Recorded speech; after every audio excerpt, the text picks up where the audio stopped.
이런 얘기가 있습니다. 내가 일을 열심히 하는 것보다 네. 같이 누군가 일을 할 건지 같이 할 사람을 정하는 게 훨씬 중요하다. 진짜 중요한 것 같아요. 아, 그런 경험이 있으세요? 당연히 그 직장 생활에서도 느낄 수 있는 부분 아닐까요? 지금 같이 계신 팀장님은 어떻게 마음에 좀 드세요? 그럼요. 아, 그래요? 네, 당연하죠. 그럼 뭐 행복하신 네. 거네. 이렇듯 누구와 같이 일을 하는가? 네. 라는 것에 대해서 저도 참 고민을 많이 했는데 이것과 관련해서 사마천 사기에도 괜찮은 얘기가 나오고 또 제 경험담 이런 얘기들을 좀 묶어서 네. 종합 선물 세트로 말씀을 드리겠습니다.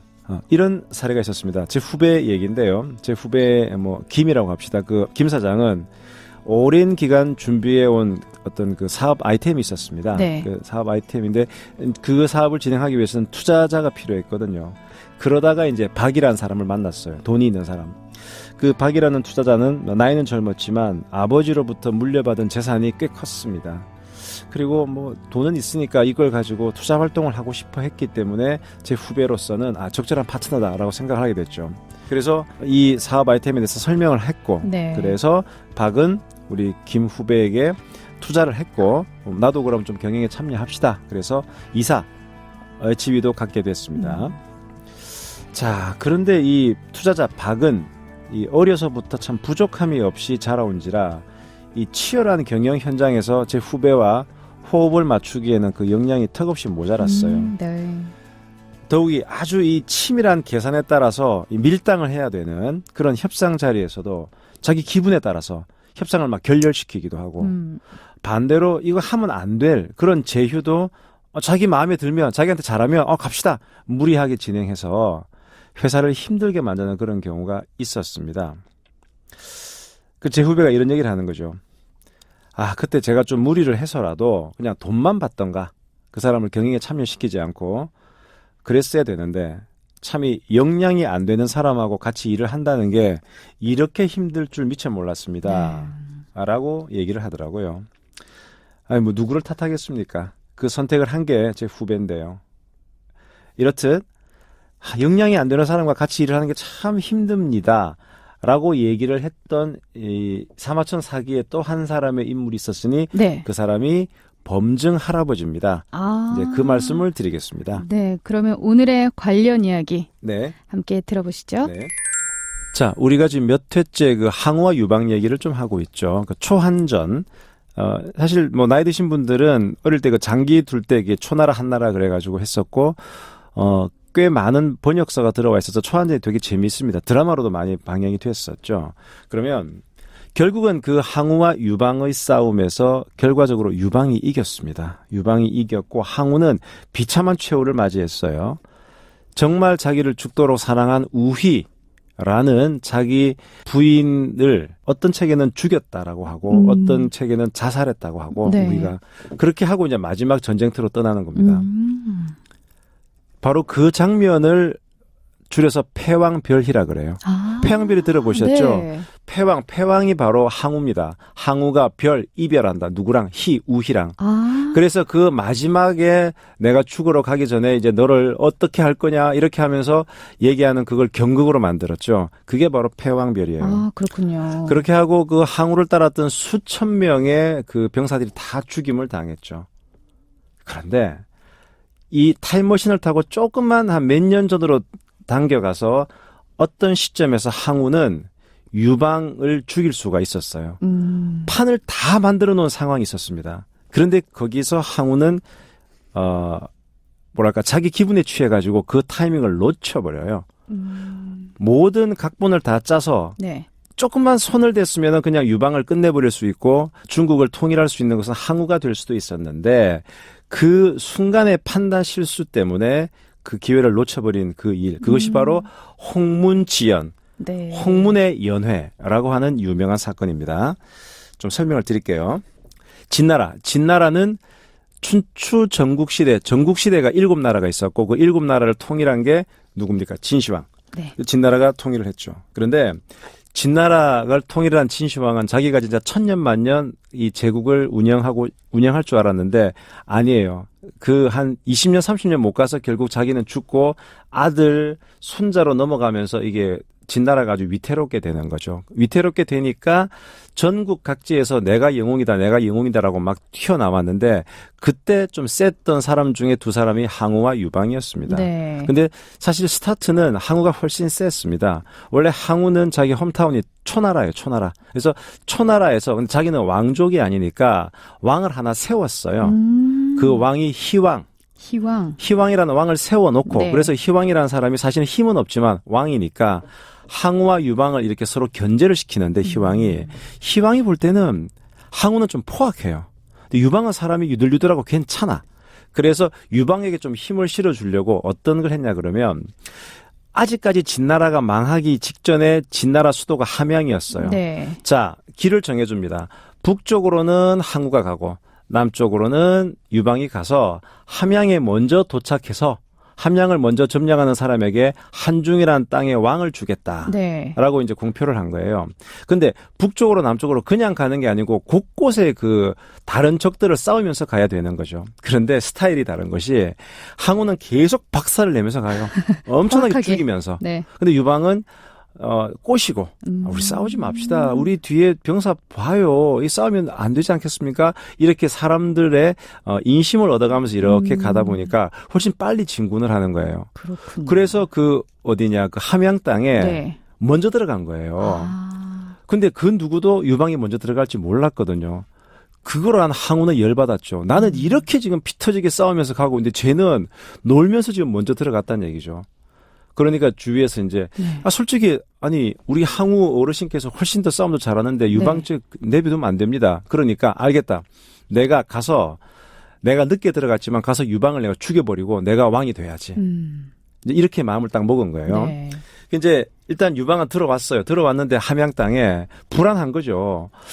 항우가 되게 화가 났을 텐데 그쵸. 뭐 이제 이러고 있던 차였어요. 그런데 그것을 바라보고 있던 1급 참모인 항우의 1급 참모인 범증, 우리는 범증이라는 사람을 좀 유익 있게 봐야 되는데 네. 나이가 되게 많았었어요. 근데 이 사람은 아무리 봐도 이 유방이 엄청나게 제가 되게 뭐랄까 사람이 멍청해 보이지만은 엄청난 야심을 가지고 있고 결국 항우의 가장 큰 적은 유방이라고 생각한 거예요. 그래서 매일같이 항우한테 쟤 조심해야 됩니다라고 얘기를 해도 항우는 에이 뭐 쟤 비리비리해 보이는데 별로 신경도 안 쓰는 거예요. 그런데 마침 이번에 유방이 먼저 함양으로 들어가고 항우가 좀 열받은 거죠. 그쵸? 저 자식이 말이야 나보다 봐요. 그래서 범정 이때가 정말 좋은 타이밍이다. 쟤 무서운 놈입니다. 그래서 이번에 확실히 유방을 죽입시다. 라고 작전을 짠 겁니다. 그래서 이제 어떻게 죽일지는 이제 그 디자인을 범증 참모가 하고 있는데 네. 이 사실을 누가 알게 되었냐 그러면 항우의 삼촌인 항백이라는 사람이 있습니다. 항백이 네. 그 사실을 알게 된 거예요. 자, 알게 됐는데 항백은 자기 베스트 프렌드가 누구냐 그러면 유방 밑에 있는 참모인 장량.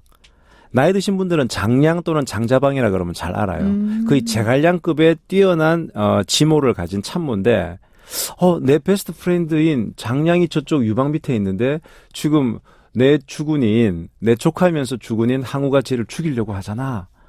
그럼 안 돼, 내 친구가. 그래가지고 몰래 건너갑니다. 그래서, 야, 장량, 너 지금 우리 항우가 정말 열받았거든? 그래서 너네 그냥 몰살시켜버린대. 이제 그 사실을 알게 된 거죠, 장량이. 큰일 났다. 네. 그래서 어떻게 하면 될까요? 라고 고민을 하니까 항백이, 그래도 항우 그 사람은 말이야, 사람이 좀 순수해서 바짝 무릎 꿇어. 바짝 무릎 꿇고 와서 정말 죽을 죄를 졌다 그러고 막 손이 발이 되도록 빌고 그러면 그의 마음이 돌아설 거야. 내가 옆에서 지원 사격할게. 예. 자, 그래서 이제 장량이 알겠습니다. 그러고 그 유방한테 그 얘기했어. 그 유방이 그 미친놈이 나를 죽이려고 하는구나. 근데 우리는 분명히 싸움하면 쳐. 그러니까 주군. 그냥 우리 죽었다 생각하고 가서 빕시다. 근데 유방이 보면 사람이 상당히 뭐랄까 지멋대로고 별로 배운 것도 없지만 유방의 가장 큰 장점은 자기보다 똑똑한 신하 얘기는 잘 들어요. 그렇게 할게. 내가 얼마든지 빌게. 네. 그리고 저쪽에서는 그 항백이라는 사람이 도와주기로 했습니다. 네. 그리고 항백을 인사를 시켜줘요. 그러니까 아이고 항백 당신 정말 고맙소. 내가 당신 아니면 죽게 생겼는데. 그렇죠. 그러면서 장량이 꾀를 내요. 뭔가를 하나를 더 던져주라 그랬죠. 즉 유방이랑 항백이랑 서로 사돈 관계를 맺읍시다 우리. 이렇게 얘기한 거예요. 그러니까 항백이 그래도 왕인데 유방이 그래서 네. 예 제가 어떻게든 도울게요 이렇게 된 거예요. 자 그렇게 하고 이제 유방이 먼저 정가를 띄웁니다. 저 먼저 좀 찾아뵐게요 항우. 그러니까 항우가 제가 온다고 하네. 오케이 그럼 일단 오라고 해. 그래서 범증이 잘 됐다. 우리 범의 아가리로 들어오는구나. 네. 그래서 그 홍문이라는 곳에 파티를 열기로 한 거예요. 연이 파티 연회라 그래 연회. 홍문연. 홍문에 큰 파티를 열고 파티를 여는 자리에서 유방을 죽이기로 범증은 디자인을 한 겁니다. 그래서 어떻게 하기로 했냐 그러면 항우랑 짠 거죠. 네. 같이 술을 먹다가 자기가 옥술잔을 들고 있다가 옥술잔을 탁 내리면 항우가 싸움 잘하잖아요. 바로 칼을 들어서 찔러 죽이십시오. 이렇게 다 작전을 짠 거예요. 작전을 짜고 그래서 그 유방한테도 절대 수행자 몇 명 데려오지 말고 그냥 와. 몇 명만 와. 이렇게 보디가드 없이. 예. 그 이제 유방은 그렇게 간 거죠. 네네. 자 이제 드디어 홍문연에 와서 술을 한잔 하는 겁니다. 네. 항우가 열받은 거죠. 너 그래 그렇게 빨리 함양에 들어가서 네가 왕 한다고 그랬다며. 아닙니다. 절대 그런 일 없고요. 제가 어쩌다 보니까 일찍 왔는데 언제든 들어오세요. 제가 다 이렇게 바꿔드릴게요. 그러니까 막 바짝 엎드리는 거예요. 그러니까 항우가 저놈 역시 저놈 좀 비리비리한 놈이잖아. 약간 마음이 좀 숙어진 거예요. 하지만 거기서 범증은 무서운 놈이구나. 유방. 지금 위험하니까 저렇게 무릎을 꿇으면서까지 위기를 피해 가려고 하는 역시 저놈은 무서운 놈이야.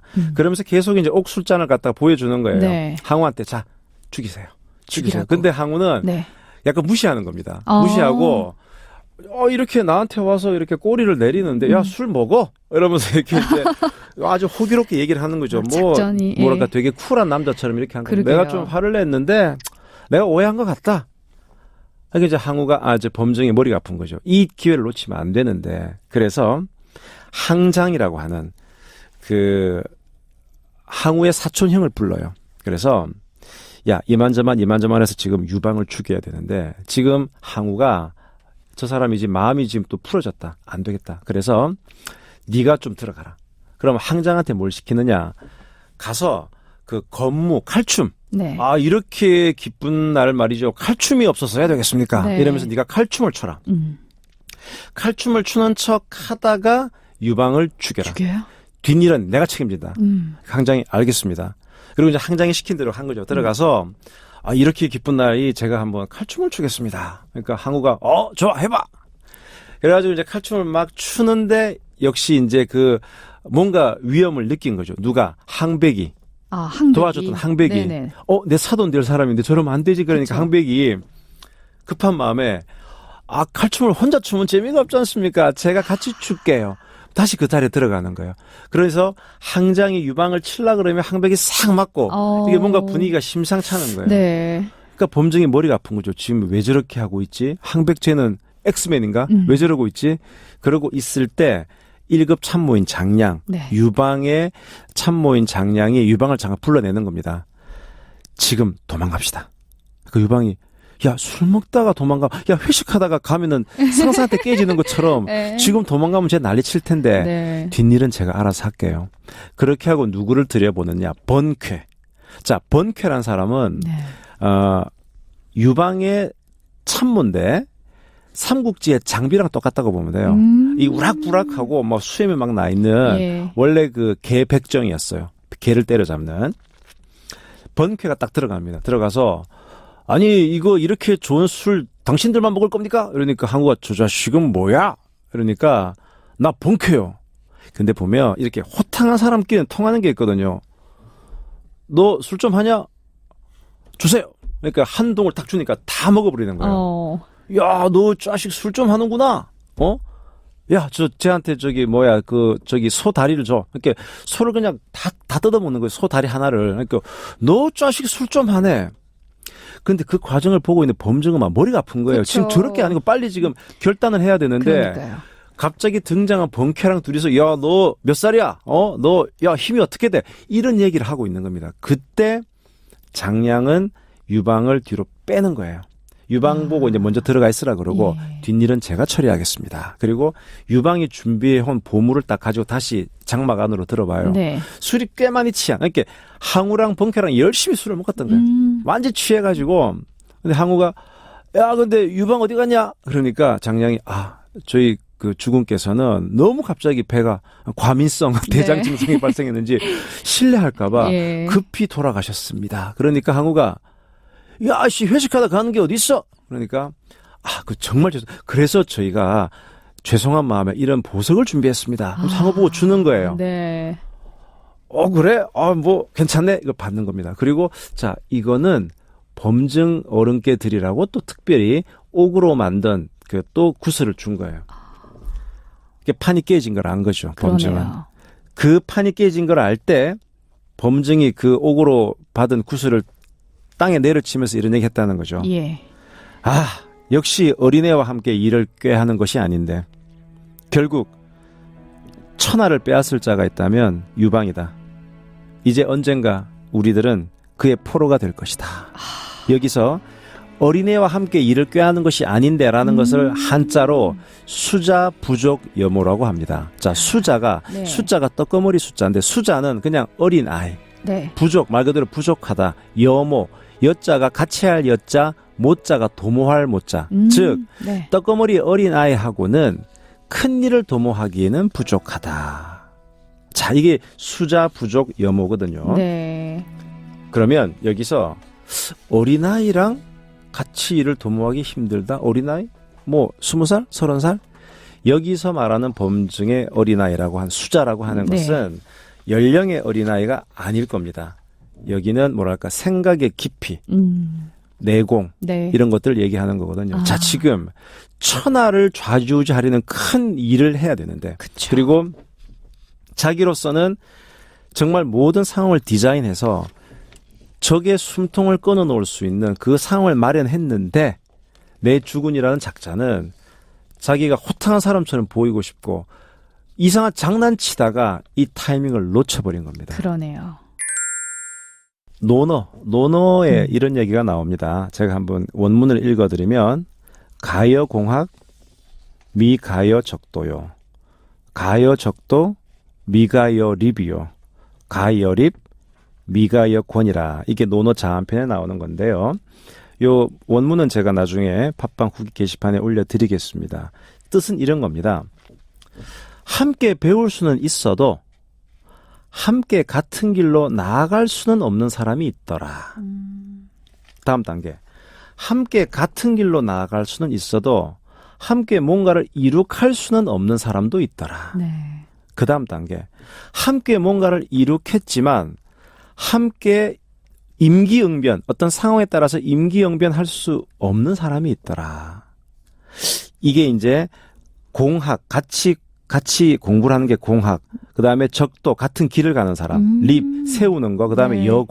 여권은 같이 임기응변. 그래서 이렇게 단계가 있는 겁니다. 뭐냐 그러면 같이 공부하는 건 할 수 있는데 같은 길로 나아가기는 쉽지 않은 사람이 있다. 분명히 그렇겠죠. 그렇죠. 근데 같은 길로는 갈 수 있지만 같은 길로는 가는데 뭔가를 같이 이렇게 이룩할 수 있는 사람은 아닌 사람도 있더라.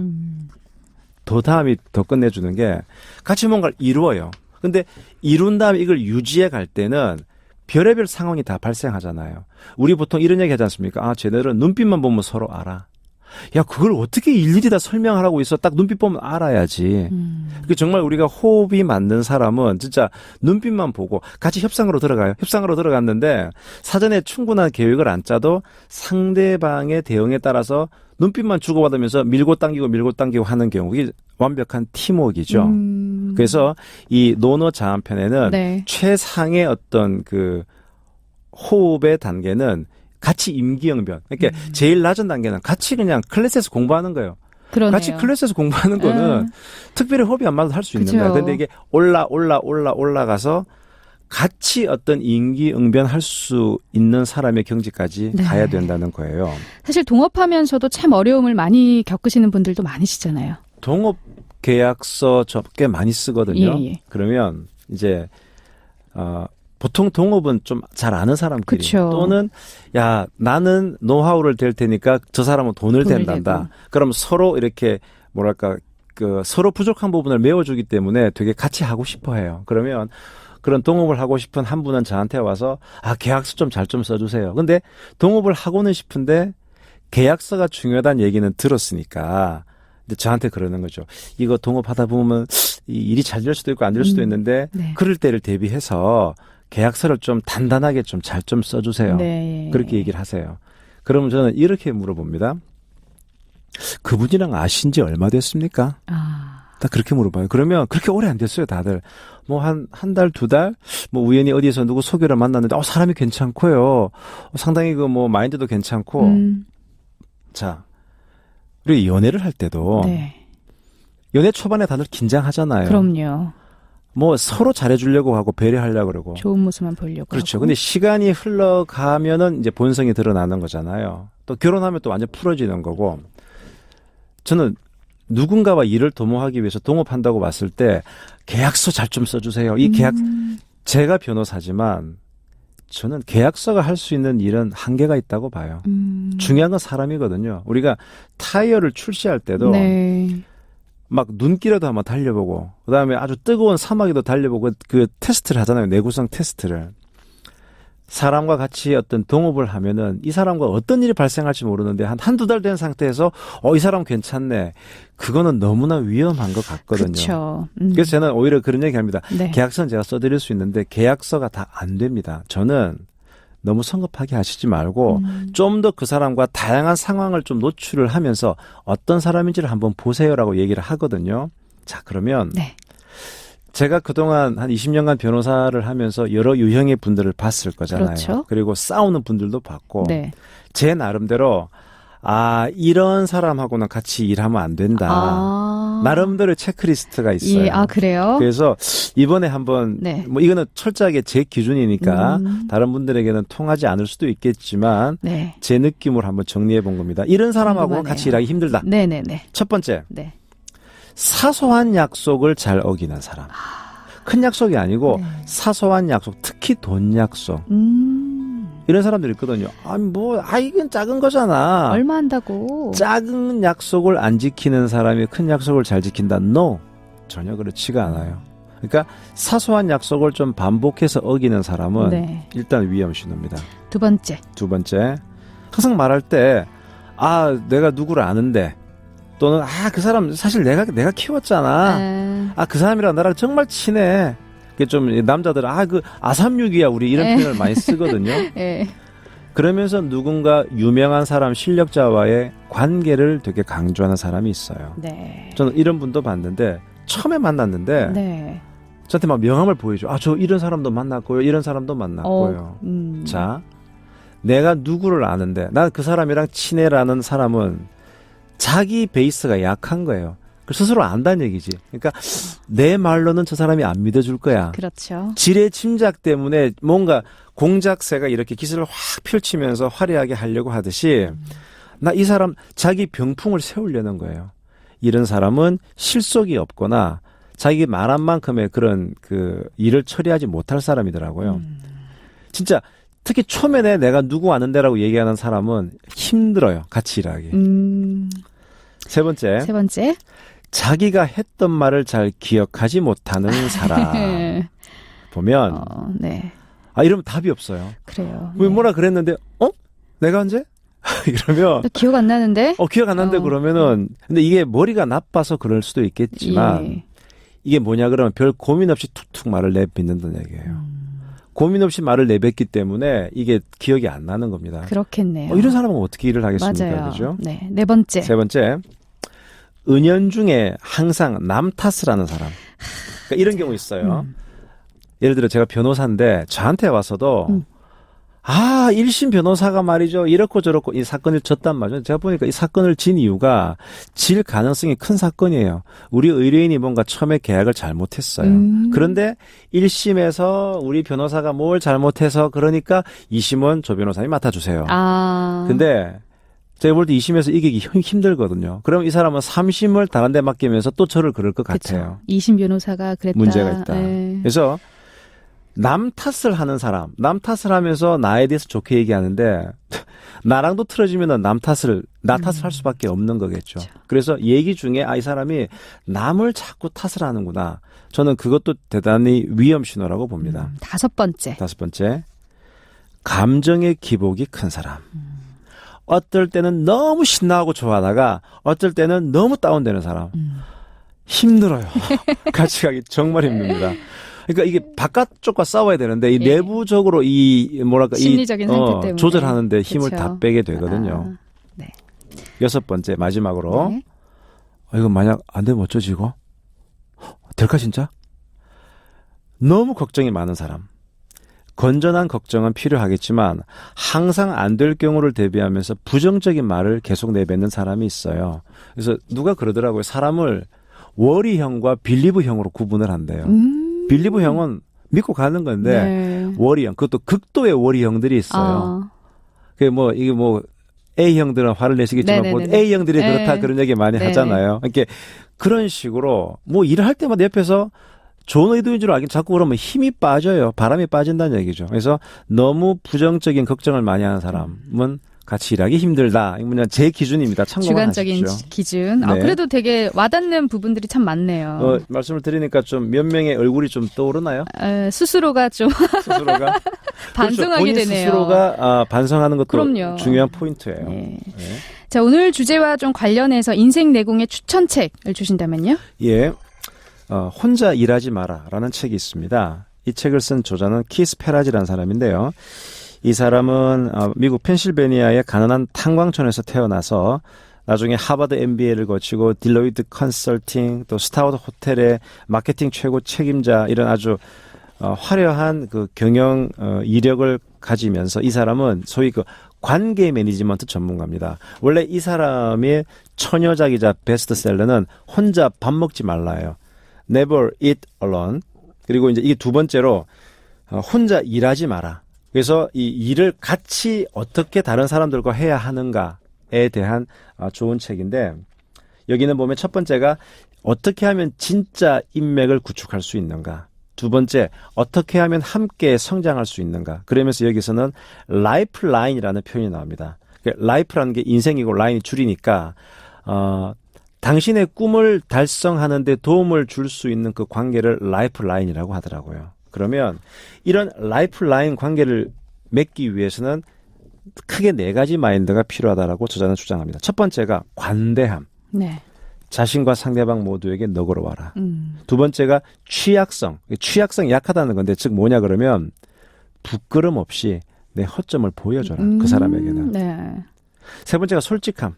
그러니까 뼈아픈 진실이 나와 너를 키운다. 이런 거. 네 번째가 책임성. 책임성이라고 하는 것은 여기서 책임성 이런 거 서로를 체근하는 서로를 이렇게 독려하고 자극 주는 이 4가지를 갖춘 관계가 라이프라인 관계고 이 라이프라인 관계가 많아야만 성공할 수 있다.